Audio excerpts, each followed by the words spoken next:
মানুষ যখন কোনো শক্তি লাভ করে তখন সে নিজেকে বলশালী মনে করে। শক্তি লাভ করলেই তার মধ্যে অহংকার চলে আসে, অভিমান চলে আসে।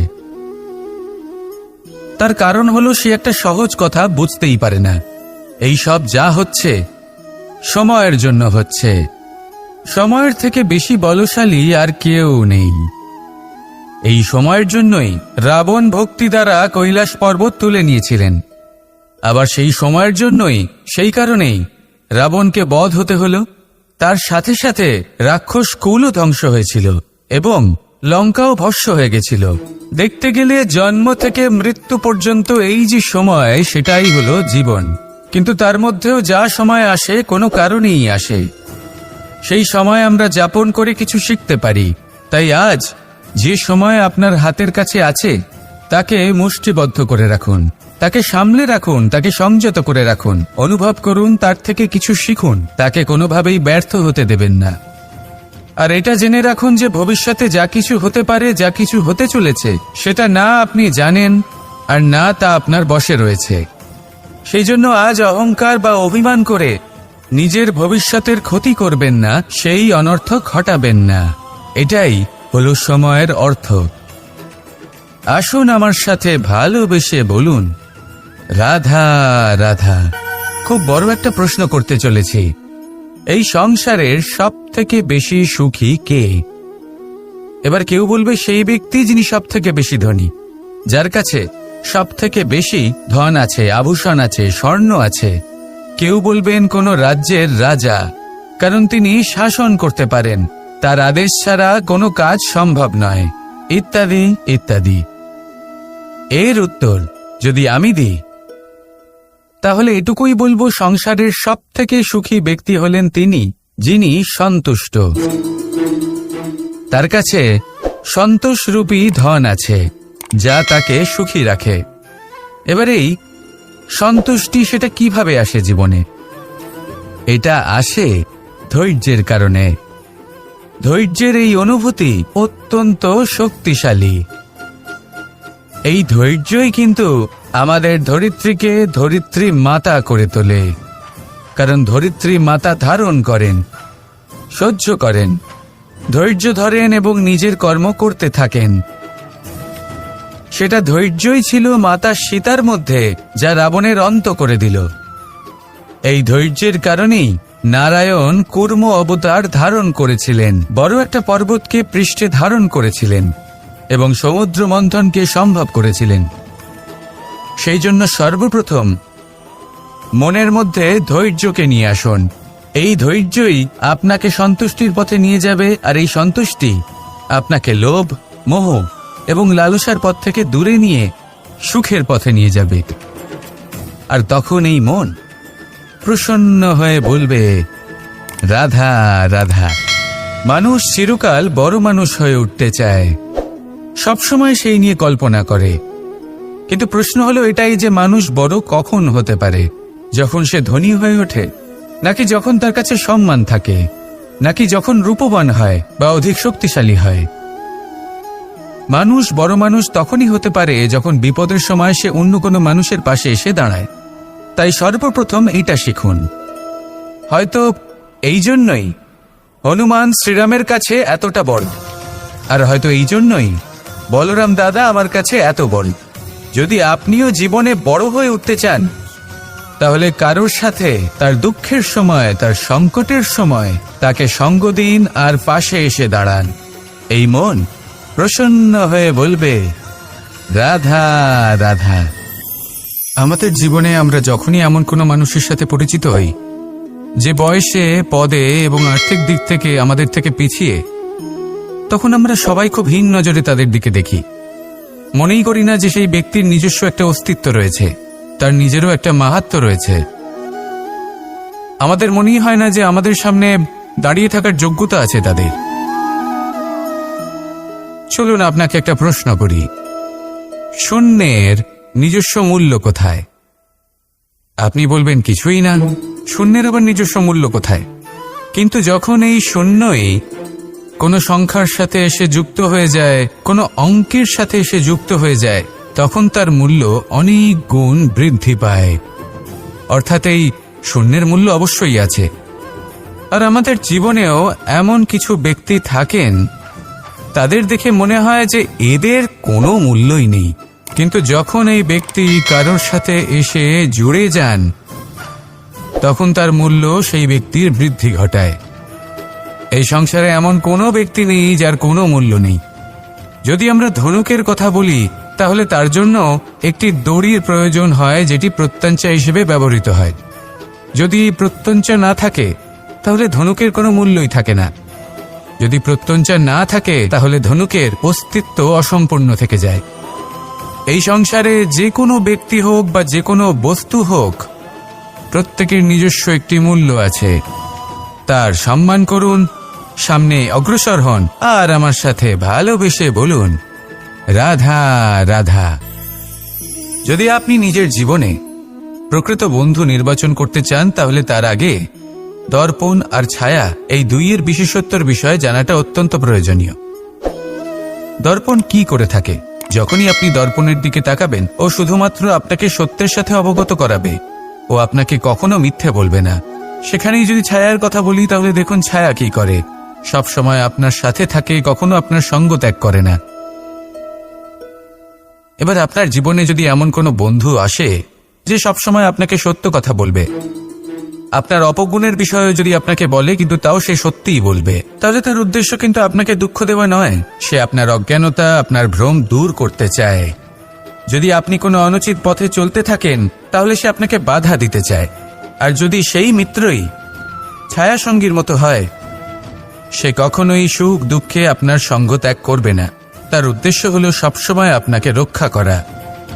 তাই এরকম দর্পণ বা ছায়ার মতো কোনো বন্ধু যদি আপনার জীবনে আসে তাহলে তাকে কোথাও যেতে দেবেন না, সে আপনার জীবনকে সুখময় করে তুলবে। আর যদি আপনার জীবনে উপস্থিত বন্ধু এমন না হয় তাহলে তাকে নিজের থেকে দূরে করে দেওয়াই বাঞ্ছনীয়। তাহলে দর্পণ আর ছায়ার মতো প্রকৃত এবং ভালো বন্ধুকে নিজের জীবনে স্থান দিন, আর আমার সাথে ভালোবেসে বলুন রাধা রাধা। জল হলো জীবনের আধার। যদি জল না থাকে এই সংসারের জীবনের কোনো অস্তিত্ব নেই। এই জল হলো শুদ্ধ, পবিত্র। কিন্তু যখন এই জল পরিবেশের সংস্পর্শে আসে তখন ধুলো, ময়লা, কাদা এবং অন্যান্য বস্তু দ্বারা এই জল পূর্ণরূপে দূষিত হয়ে যায়।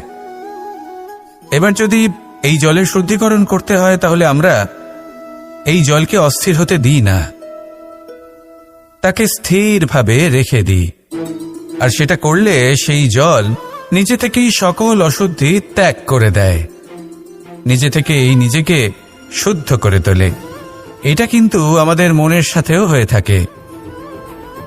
এই সংসারে এত সমস্যার সম্মুখীন হয়েও কোথাও না কোথাও আমাদের এই মন মলিন হয়ে যায়, এতে নেতিবাচক ভাব জাগ্রত হয়।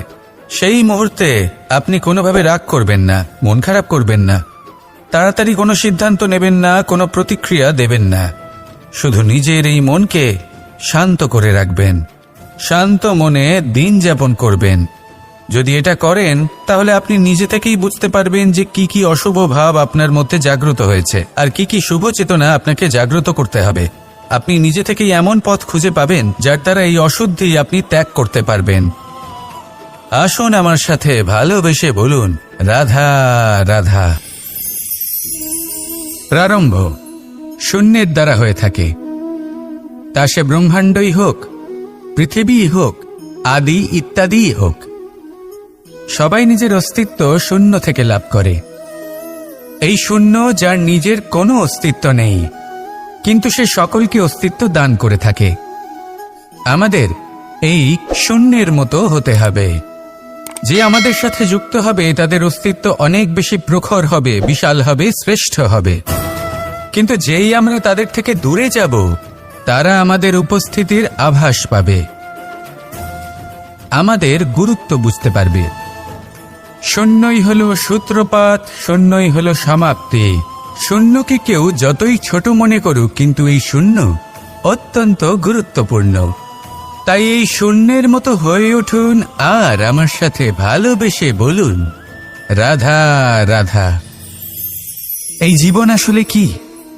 আমরা কারা? আমাদের অস্তিত্ব আসলে কি? পঞ্চতত্ত্ব দ্বারা নির্মিত আমাদের এই শরীর।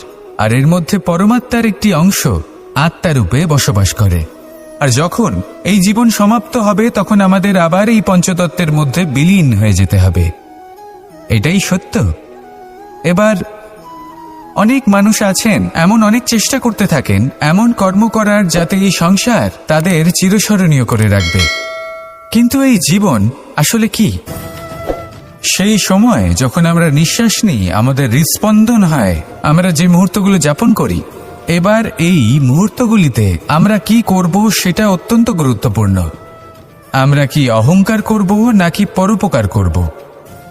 এই সৃষ্টিকে বেঁধে রাখার চেষ্টা করব নাকি নিজেকে উন্নত করে তোলার চেষ্টা করব? এটাই শিক্ষা যে বল হোক বা কায়া, এর প্রতি আমাদের না অহংকার করা উচিত আর না মোহ। শুধু প্রত্যেকটা মুহূর্ত প্রেমময় হয়ে বাঁচুন আর ভালোবেসে বলুন রাধা রাধা। প্রয়াস, পরিশ্রম, এই শব্দগুলি শুনতে হয়তো ছোট মনে হয়, কিন্তু এর মূল্য অনেকটাই অধিক। এবার প্রয়াসও কিন্তু দুই ধরনের হয়। একটা প্রয়াস তাই যা আমরা নিজের মন থেকে, অন্তর থেকে সমগ্র শক্তি দিয়ে করার চেষ্টা করি। এবারে এই প্রয়াস প্রচেষ্টার নামান্তর। কিছু প্রয়াস এমন হয় যেমন দ্রুতক্রীড়া খেলা। মানুষ বলেন আজ একটু প্রয়াস করি, একটু দ্রুতক্রীড়া খেলেই দেখি, যদি বিজয়ী হই তবে ভালো ব্যাপার, যদি না হই তবে আর কখনো খেলবো না। এটাও কিন্তু প্রয়াস, কিন্তু এই প্রয়াস পরিশ্রম নয়। পাণ্ডবদের দেখুন, ওনারা যখন পরিশ্রম করেছিলেন তখন খাণ্ডবপ্রস্থকেও ইন্দ্রপ্রস্থ বানিয়েছিলেন। দ্রুতক্রীড়া খেললেন, সেই মুহূর্তেই ইন্দ্রপ্রস্থ হারিয়ে ফেললেন। পরিশ্রম করলেন, সগৌরবে রাজা হলেন। দ্রুতক্রীড়া খেললেন, তখন এক মুহূর্তে রাজা থেকে নিঃস্ব হয়ে গেলেন। সারমর্ম এটাই যে দ্রুতক্রীড়া কখনো কখনো আপনার মিত্র হতে পারে, কখনো সে আপনাকে বিজয়ী করতে পারে, কিন্তু প্রয়াস এবং পরিশ্রম যখন একসাথে মিলিত হয় তখন তা সর্বদাই আপনার সাথে থাকে। প্রয়াস করতে থাকুন, পরিশ্রম করতে থাকুন, আর আমার সাথে ভালোবেসে বলুন রাধা রাধা। আমি এইভাবে প্রত্যেকদিন নিজের সাথে কিছুটা সময় অতিবাহিত করি, সুচিন্তা করি, কারণ আমি এটা মনে করি যে আমার প্রতিদ্বন্দ্বী অন্য কেউ নয় বরং আমি নিজেই। আর আমি চেষ্টা করি যে আমি যেন নিজেকে নিজের থেকে বেশি শ্রেষ্ঠ করে তুলতে পারি। তাই প্রতিদিন আমি আকলন করি নিজের কর্মের, যে কাল আমি কি উচিত করেছি কি অনুচিত করেছি, যে ভুল আমি করেছি তা আজকে কি করে শুধরে নিতে পারি। যে শ্রেষ্ঠ কর্ম আমি কাল করেছি আজও সেই শ্রেষ্ঠ কর্ম আমাকে করতে হবে। শুধু এই প্রক্রিয়াতেই আমি নিজেকে শ্রেষ্ঠ ব্যক্তি, শ্রেষ্ঠ রাজা, একজন শ্রেষ্ঠ পিতা, পুত্র করে তুলি। এইভাবেই আমি একজন শ্রেষ্ঠ মানুষ হয়ে উঠি। আপনিও এই কথা মনে রাখবেন যে আপনার প্রতিস্পর্ধা অন্য কারোর সাথে নয় বরং নিজের সাথে। তাই নিজের কর্মের আকলন করুন, নিজের মধ্যে যে দোষ আছে তা ত্যাগ করুন, নিজেকে শুধরে ফেলুন। এই মন সবসময় সুপ্রসন্ন থাকবে এবং লক্ষ্য প্রাপ্ত করে বলবে রাধা রাধা।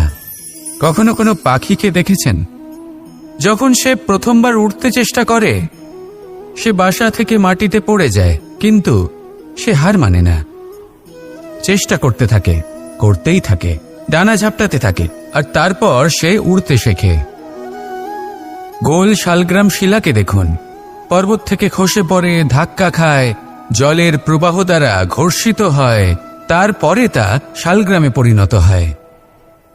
ভেবে দেখুন, যদি কোনো পাখি প্রথমবার উড়তে গিয়ে এটা ভাবে যে না না, যদি আমি পড়ে যাই তবে, আমার যদি আঘাত লাগে তবে, আর যদি ভয়ের কারণে সে শুরুই না করতে পারে, চেষ্টাই না করে, তাহলে কি সে উড়তে শিখবে? কখনোই নয়। এটাই আমাদের শিখতে হবে, প্রারম্ভ করতে হবে। তা অত্যন্ত গুরুত্বপূর্ণ। যখন আমরা কিছু শুরু করি তখন ভয় করে, কিন্তু যদি এটা না করেন জীবনে কখনো সামনে এগোতেই পারবেন না। হতেই পারে প্রারম্ভ করার পরে আপনি পড়ে যাবেন, বারবার নিচে পড়ে যাবেন, কিন্তু যদি নিরন্তর চেষ্টা করতে থাকেন তাহলে একদিন না একদিন আপনি অবশ্যই সফল হবেন। এই শুরু করাটাই সব থেকে বেশি কঠিন। এর দ্বারা ভয়ভীত হবেন না। আসুন আর আমার সাথে ভালোবেসে বলুন, রাধা রাধা। এই সংসারে নির্মাণের বিষয়ে জ্ঞান লাভ করার পূর্বে ধ্বংসের বিজ্ঞান বুঝে নেওয়াও খুব প্রয়োজনীয়।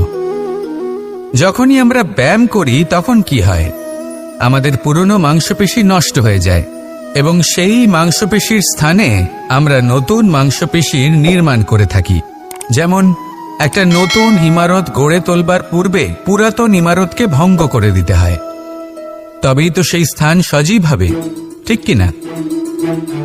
এবারে জ্ঞান এবং বিজ্ঞান ছাড়াও এমন কিছু আছে যা কিনা অত্যন্ত গুরুত্বপূর্ণ। তা হলো সীমা পার করে যাওয়া। এই যে সীমা, এই যে নিয়ম, তা মানুষের জন্যই বানানো, তাকে নিয়ন্ত্রণ করার জন্য তৈরি করা হয়েছে। এমন অনেক সীমা, এমন অনেক নিয়ম মানুষের জন্য অত্যন্ত মঙ্গলকারী। কিন্তু কিছু এমন সীমা আছে, কিছু এমন নিয়ম আছে যা মানুষের লঙ্ঘন করে যাওয়া অতি আবশ্যক। যতক্ষণ না এই সীমা লঙ্ঘন করছেন, নিজের নতুন অস্তিত্বকে খুঁজেই পাবেন না, সেই স্থানে পৌঁছতেই পারবেন না যেখানে সংসার তাকে চিরস্মরণীয় করে রাখবে। সেই জন্য জীবনে যাই করবেন, সীমা অতিক্রম করে যান। যদি পরিশ্রম করেন তাহলে সীমা অতিক্রম করে পরিশ্রম করুন। যদি লক্ষ্যের দিকে অগ্রসর হন তাহলে সীমা অতিক্রম করে অগ্রসর হন। কোনো সীমারেখা যাতে না থাকে, সেই সর্বোচ্চ স্থান দেখুন এবং অগ্রসর হন। এই সংসারে অগ্রসর হওয়ার জন্য এই সীমারেখা বুঝে নেওয়া এবং তা অতিক্রম করার জ্ঞান লাভ করা প্রয়োজনীয়। আসুন আমার সাথে ভালোবেসে বলুন, রাধা রাধা। জ্যোতিষ একটা বিদ্যা, এ হলো একটা বিজ্ঞান। যে নক্ষত্র দশায় আপনি জন্মগ্রহণ করেছেন, যে স্থানে আপনার জন্ম হয়েছে, এগুলো আপনার জীবনের দিশা স্থির করার ক্ষেত্রে গুরুত্বপূর্ণ ভূমিকা পালন করে। কিন্তু যে রাশিতে আপনি জন্ম নিয়েছেন আর আপনার যা নাম স্থির হয়েছে, সেটা আপনার ভবিষ্যৎ নির্ধারণ করবে তা আবশ্যক নয়। রা দিয়ে রাম এবং রা দিয়ে রাবণ, এই দুজনের রাশি সমান ছিল, কিন্তু একজন নিজের শক্তির দুর্ব্যবহার করলেন। স্বর্ণ লঙ্কার অধিপতি রাবণ, চতুর্দিকে বিজয়ী হওয়া সেই ব্যক্তি নিজের পতনের সম্মুখীন হলেন। শ্রীরাম রাবণকে বধ করলেন। শ্রীরাম, যিনি নিজের কর্ম দ্বারা, নিজের পরিশ্রম দ্বারা ঈশ্বর উপাধি লাভ করেছিলেন, 14 বছরের বনবাস ভোগ করলেন, আর যখন বিপদে পড়লেন তখনও নিজের রাজ্যের সাহায্য নিলেন না। বনের মধ্যে নিজে বানর এবং ভাল্লুকদের নিয়ে একটি সেনাবাহিনী গড়ে তুললেন এবং রাবণকে তার কুকর্মের শাস্তি দিলেন। তাই সর্বদা এটা মনে রাখবেন, আপনার খ্যাতি, আপনার ভবিষ্যৎ আপনার কর্ম নির্ধারণ করে, আপনার রাশি নয়। তাই সবসময় শ্রেষ্ঠ কর্ম করুন আর আমার সাথে ভালোবেসে বলুন, রাধা রাধা। প্রজাপতি দেখেছেন কি সুন্দর হয়, তাই না? এই প্রজাপতি, ওদের দিকে তাকালে নিজের অজান্তেই নিজের মুখে হাসি ফুটে ওঠে। কিন্তু এই প্রজাপতি জন্ম থেকেই এমন দেখতে হয় না। জন্ম থেকে এদের কাছে ডানা থাকে না, এরা উড়তেও পারে না। যখন একটি প্রজাপতি জন্ম নেয় তখন প্রথমে ডিম অবস্থায় থাকে সে। আস্তে আস্তে সেই কবচ সে ভেঙে ফেলে, খুব পরিশ্রম করতে হয় তাকে। তারপর কীটের আকার ধারণ করে সে চলতে থাকে, অনেক কষ্ট সহ্য করতে হয়, অনেক পরিশ্রম করতে হয়। তারপর তার রূপ বদলে যায়, তারপরে তার ডানা গজায়, তারপরে সে উড়তে পারে। এই নিরন্তর পরিশ্রমই সাফল্যের মূল মন্ত্র হয়। কখনো কখনো প্রতিভাও কম পড়ে যায় যদি নিরন্তর পরিশ্রম না করা হয়, যদি সমর্পণের ভাব মনে না থাকে, দৃঢ় নিষ্ঠা না থাকে।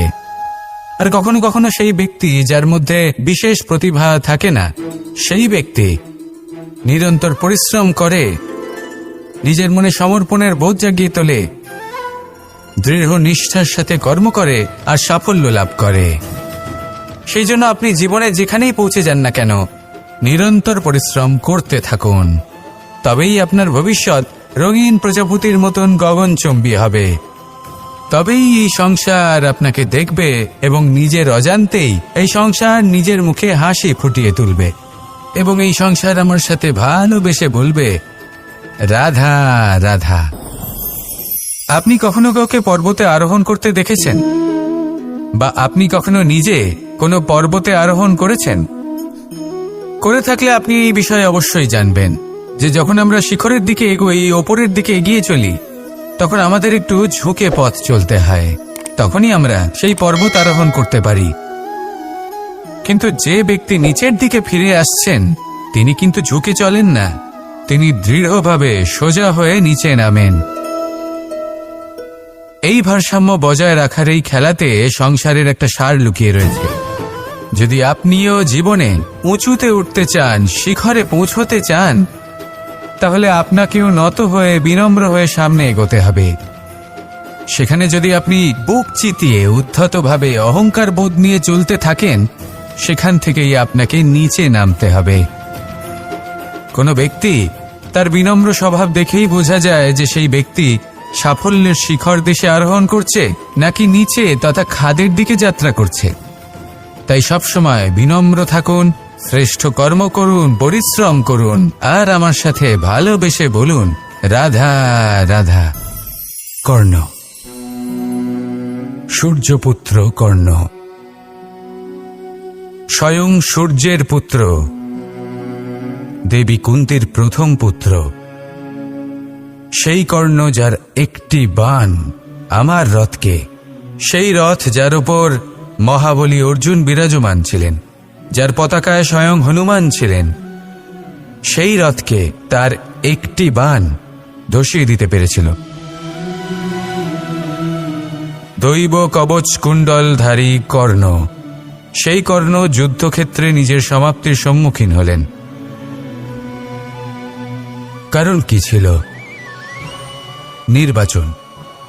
দুর্যোধনের সাথে বন্ধুত্ব রাখার জন্য তার অনুচিত কর্মে কোনোদিন কোনো প্রতিবাদ করেননি, তাকে সঙ্গ দিয়েছেন এই নির্বাচন। যখন দ্রৌপদীর বস্ত্রহরণ হচ্ছিল, তখন তাকে বাধা দেওয়ার বদলে নীরব থাকার নির্বাচন, তার বিরোধিতা কখনো না করার নির্বাচন। এই নির্বাচনই কারণ হয়ে দাঁড়ালো কর্ণের পতনে। এই সংসারে সবার উপকার আপনি স্বীকার করতে পারেন, তাকে সম্মানও করতে পারেন, কিন্তু তার সামনে এতটাও নত হবেন না যে নিজের অন্তর্মনের কথাটা আপনি শুনতে না পান।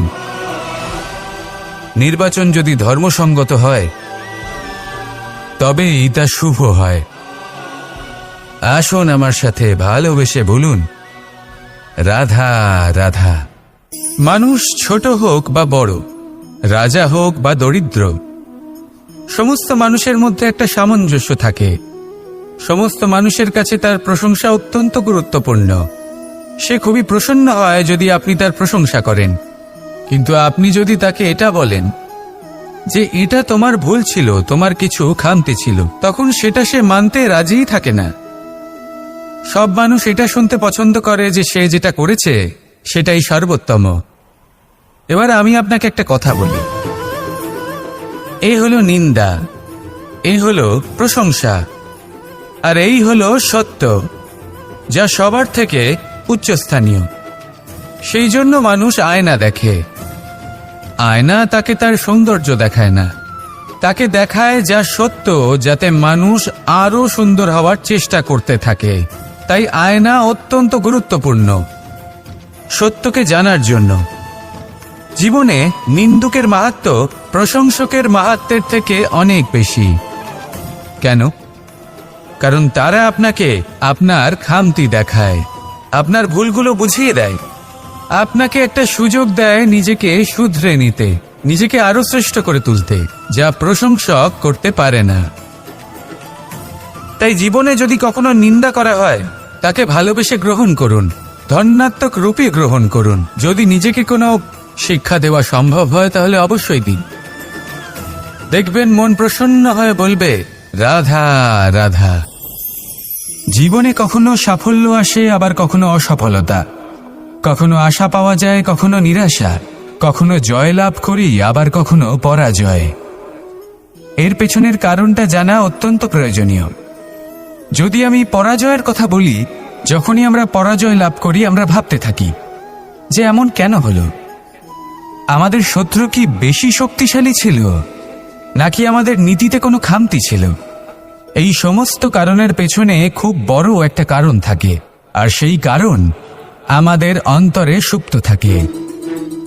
ধরে নিন একটা পথ, তাতে আপনি চলছেন। সেই পথ কাঁটায় পরিপূর্ণ, কিন্তু আপনি পাদুকা পরে রয়েছেন আর আপনি হেঁটে সামনে এগিয়ে যান। এবার এমন একটা পথ এলো যা পুষ্পে ঢাকা, আর আপনি পাদুকা পরে রয়েছেন, কিন্তু আপনার পাদুকাতে একটা পাথর আটকে গেল। তখন দু পা হাঁটাও খুব কঠিন হয়ে পড়ে। এই সংসারের যে কোনো শক্তি আপনাকে পরাস্ত করার পূর্বে আপনি জানেন কি আপনাকে পরাস্ত করতে পারে? আপনার অন্তরের দুর্বলতা, আপনার অন্তরের সেই সুপ্ত শত্রু। আর সেই জন্য ইতিবাচক মনোভাব গুরুত্বপূর্ণ হয়ে পড়ে। ভালো মানুষদের সাথে থাকুন, সৎসঙ্গে থাকুন, বন্ধুত্ব করুন, ভালোবাসুন। এই ভালোবাসা এত শক্তিশালী এক অস্ত্র যাকে ব্রহ্মাস্ত্রও পরাস্ত করতে পারে না। এই সমস্যারূপী পাথর কিছুই নয়। আসুন আমার সাথে ভালোবেসে বলুন, রাধা রাধা। মানুষের দুটো রূপ রয়েছে। এক, আমাদের এই মুখ, যা শুধুই চোখে দেখা যায়। আর দ্বিতীয়, আমাদের এই মন, যা শুধুমাত্র অন্তরাত্মা দ্বারা দেখা যায়। এবার আমাদের এই মুখ, তা ঈশ্বর সকলকেই আগে থেকেই প্রদান করেছেন। কিন্তু এই মন কেমন হবে তা আমাদের জীবনের অনুভূতি এবং আমাদের জীবনের লক্ষ্য এগুলি সুনিশ্চিত করে। অর্থাৎ নেত্র দিয়ে দেখা যায় আমাদের এই মুখ, তা শুধুই এই কারণে প্রয়োজন যাতে সংসার আমাদের দেখতে পায়, আমাদের চিনতে পারে। কিন্তু যদি এই সংসারে আপনি প্রকৃত অর্থে মান সম্মান লাভ করতে চান, তাহলে নিজের অন্তরাত্মাকে আপনাকে বিকশিত করতেই হবে। দেখুন, কথায় আছে এই যে অসুর, তা শারীরিকভাবে উপস্থিত নয়, তা মনের মধ্যে থাকে। যদি এই মন থেকে অসুরকে বের করে দেওয়া যায়, তাহলে শরীরে তা উপস্থিত থাকবেই না। তাই মনকে শুদ্ধ করুন আর আমার সাথে ভালোবেসে বলুন, রাধা রাধা। মানুষ যখনই একে অপরের সামনে নিজেদের হৃদয়ের ভাবনা প্রকাশ করে, তখন এক অত্যন্ত প্রভাবশালী মাধ্যম তারা ব্যবহার করে, যাকে ভাষা বলা হয়। এবার আমি দেখেছি যে একজন মানুষ অনেকগুলো ভাষাতেই নিপুণ। আমি এটাও দেখেছি যে মানুষ অনেকগুলো ভাষায় কথা বলে, কখনো কখনো অনেক ভাষা মিলিত করে তার প্রয়োগ করে, উচিত প্রকারে তাকে ব্যবহার করে না, না সেটাকে সম্মান করে, আর না ভাষাকে শুদ্ধ রাখে। আর এটা হলো অনুচিত। যদি ভাষাকে শুদ্ধ রাখেন, তাহলে ভাষা আপনার চরিত্রকে শুদ্ধ রাখবে, তা আপনার একাগ্রতা বাড়িয়ে তুলবে। এই প্রত্যেক ধ্বনিকে অনুভব করে যদি আপনি শব্দের উচ্চারণ করেন, ভাষাকে প্রয়োগ করেন, তাহলে আপনিও আনন্দ পাবেন, আর যিনি শুনছেন সেই ব্যক্তির কানেও মধুর শব্দ বাজবে। তাই মনে রাখবেন, যে ব্যক্তি ভাষার পবিত্রতাকে সম্মান করে, তাকে সংসারও সম্মান করে। ভাষাকে শুদ্ধ এবং পবিত্র রাখুন, তাহলে ভাষা আপনার চরিত্রকেও শুদ্ধ এবং পবিত্র রাখবে। আর এই মন সুপ্রসন্ন হয়ে বলবে, রাধা রাধা। এ হল রামায়ণের সময়কালের কথা। সেতু নির্মাণ করার কাজ চলছিল। সমস্ত বানর সেনা এই কাজে নিযুক্ত হয়েছিলেন। বড় বড় পাথর তুলে নিয়ে এই বানর সেনা সমুদ্রে ফেলছিলেন। এই কাজ চলছিল। এমন সময় ছোট্ট একটা কাঠবিড়ালি এলো। ছোট ছোট মাটির ডেলা হাতে নিয়ে সাগরের কাছে যাচ্ছিল, আর বড় বড় পাথরের পাশে রেখে দিচ্ছিল, যথাসম্ভব সেখানে রেখে আসছিল। সারা দিন ধরে সে এই পরিশ্রম করেই যাচ্ছিল। এবার শ্রীরাম তার এই কাজ দেখতে পেলেন। সেই ছোট্ট কাঠবিড়ালিটিকে নিজের হাতে তুলে নিলেন এবং অত্যন্ত ভালোবেসে তার পিঠে হাত বুলিয়ে দিলেন। কথায় আছে যে কাঠবিড়ালির পিঠে যে দাগ আছে, সেই 3টি দাগ এসেছে শ্রীরামচন্দ্রের 3 আঙুলের থেকে। যে কাজ আপনি করছেন তাতে সমস্ত শক্তি প্রয়োগ করুন, যতটা আপনার সামর্থ্য রয়েছে। যতটা আপনার প্রতিভা রয়েছে সম্পূর্ণভাবে উৎসর্গ করে দিন। ঠিক এমনভাবে কর্ম করুন। সেই কাঠবিড়ালি কিন্তু তাই করেছিল। সেই জন্য শ্রীরামের সাথে সেও সেই কাহিনীতে অমর হয়ে গেছিল। সম্পূর্ণ শক্তি প্রয়োগ করুন, সম্পূর্ণ সামর্থ্যের সাথে কর্ম করুন, কারণ এটাই হলো শ্রেষ্ঠ পথ কোনো কর্ম করার। আসুন আমার সাথে ভালোবেসে বলুন, রাধা রাধা। এই সংসারে যখন সাফল্যের পথে আপনি অগ্রসর হবেন, তখন আপনার পরিশ্রম, একাগ্রতা, সাহসের সাথে সাথে সমাজের মানসিকতাও সহ্য করতে হবে। প্রত্যেক ব্যক্তি কিছু না কিছু ভাবেন, কিছু না কিছু বলেন। কিছু মানুষ এমন আছেন যারা ভাববেন যে আপনি কিছুই করতে পারবেন না। তারা আপনার নিন্দা করবেন, আর এই নিন্দার কথা ভেবেই আমরা ভয়ভীত হয়ে পড়ি। সেই কারণে নিজেদের আশা, নিজেদের বিশ্বাস হারিয়ে ফেলি। এবার যদি সেই নিন্দার ভয়ে আমরা লক্ষ্যচ্যুত হই, তাহলে সেটা অনুচিত। সেই জন্য জীবনে শুধু পরিশ্রম করতে থাকুন, সামনে এগোতে থাকুন। যেই দিন আপনি আপনার লক্ষ্য লাভ করবেন, সেই প্রত্যেক ব্যক্তি যারা নিন্দা করছিলেন তাদের দৃষ্টি আপনা থেকেই পাল্টে যাবে, ঠিক কিনা? এই সংসারকে যা প্রাণ চায় তাই বলতে দিন। যদি আপনি কারোর কথা শুনতে চান, তাহলে নিজের অন্তরের কথা শুনুন। সেটাই আপনাকে উচিত পথে নিয়ে যাবে। সামনে অগ্রসর হতে থাকুন, পরিশ্রম করুন। এমন একটা দিন আসবে যেদিন এই নিন্দুক ব্যক্তিরা আপনার লক্ষ্য প্রাপ্তির উদাহরণ সবাইকে দেবে। আসুন আমার সাথে ভালোবেসে বলুন, রাধা রাধা। মানুষ সুখী জীবনযাপনের প্রতি এতটাই অভ্যস্ত হয়ে পড়ে যে একটা ছোট্ট সমস্যা এলেই সে সবার থেকে সাহায্য চাইতে শুরু করে দেয়। সে সাহায্য লাভও করে এবং সেই সংকট থেকে সে বেরিয়েও আসে। কিন্তু এই সাহায্য কিছু মুহূর্তের, আর কিছু মুহূর্তের হলো এই দুঃখ। এই 2 মুহূর্তের সাহায্যের জন্য আজীবন আপনি তার কাছে ঋণী হয়ে থাকেন। আর মানবিকতার খাতিরে আপনার মনে কৃতজ্ঞতা জেগে ওঠে। আর সেই কৃতজ্ঞতা বোধ হলো যে আপনি কখনো সেই ব্যক্তিকে ছাপিয়ে যেতেই পারবেন না। সেই জন্য জীবনে সবসময় চেষ্টা করবেন নিজেকে প্রস্তুত রাখতে সেই সব সমস্যার জন্য, সেই সব বাধার জন্য যেগুলো আপনার জীবনে আসতে পারে। ততক্ষণ সাহায্য চাইবেন না যতক্ষণ না অন্য কোনো পথ না থাকছে। সাহায্য চাওয়া অনুচিত নয়, কিন্তু সাহায্য চাইলে এবং সাহায্য পেলে আপনি আজীবন কৃতজ্ঞ এবং ঋণী হয়ে থাকবেন।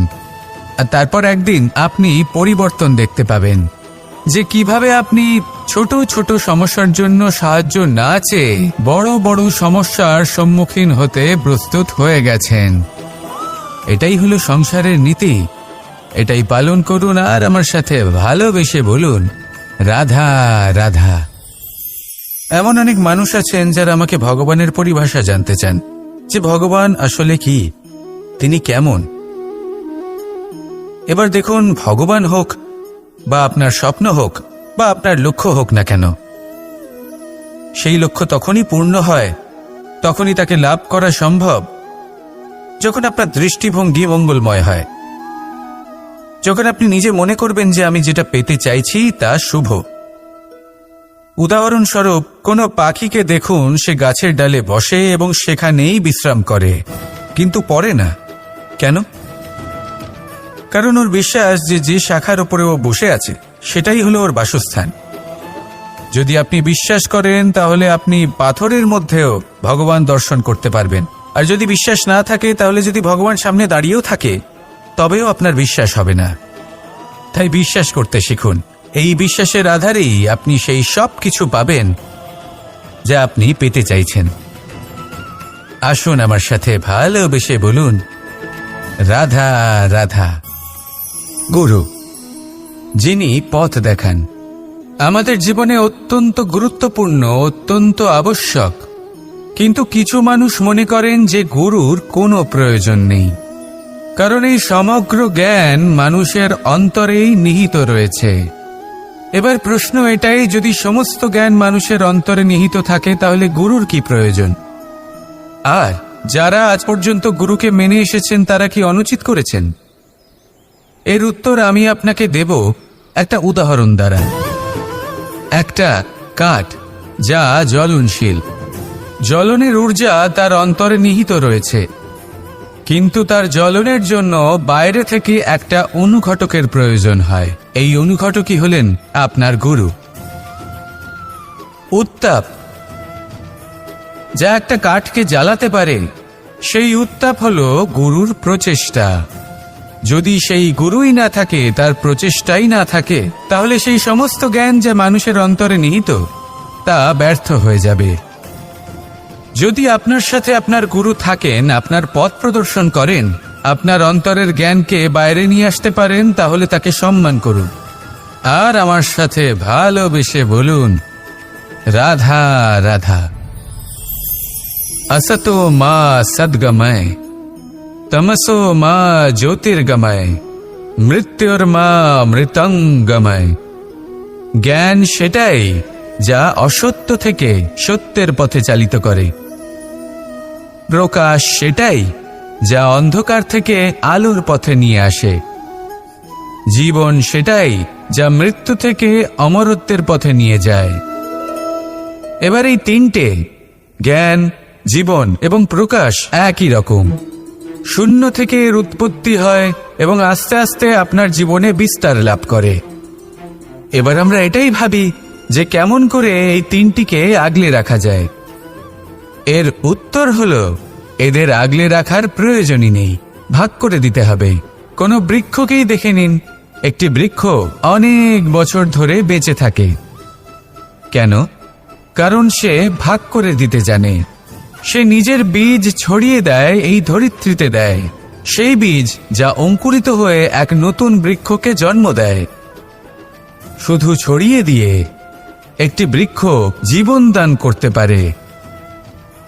যদি কোনো ব্যক্তি জ্ঞান ছড়াতে শিখে যান, যদি প্রকাশ, আলোর কিরণ ছড়িয়ে দিতে শিখে যায়, কোনো ব্যক্তি তার জীবনের সুখ ছড়িয়ে দিতে শিখে যান, তাহলে তিনি মৃত্যুর পরও মৃত হন না। এই ভাগ করে দেওয়ার সুখটাই কিছুটা আলাদা।